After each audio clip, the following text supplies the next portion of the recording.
বলে দেখলাম দুইজন আসলো।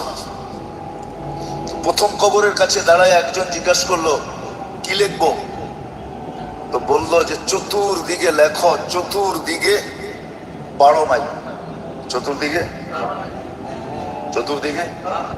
12 মাইল, এদিকেও 12 মাইল, এদিকেও 12 মাইল, এদিকেও 12 মাইল, এদিকেও 12 মাইল। বলে তৃতীয় কবরের কাছে আসলো, আশা বললো কি লিখবো? বলে যেই পর্যন্ত চোখের দৃষ্টিশক্তি যায়, চতুর্দিকে। বলে ওই তৃতীয় কবরের কাছে আসলো, আশা বলবো কি লিখবো? তো আঙ্গুল দিয়া দেখাইলো, 2 আঙ্গুলের মধ্যখানে যতটুকু ফাঁক, এতটুকু জায়গা লেখো, এতটুকু জায়গা। এই জন্য হাদিসে আছে কারো কারো কবর ডান দিক থেকেও চাপ দিবে, বাম দিক থেকেও চাপ দিয়া কাগজ বানায় দেবে, কাগজ। শুধু 2 দিক থেকে চাপ দিবে না।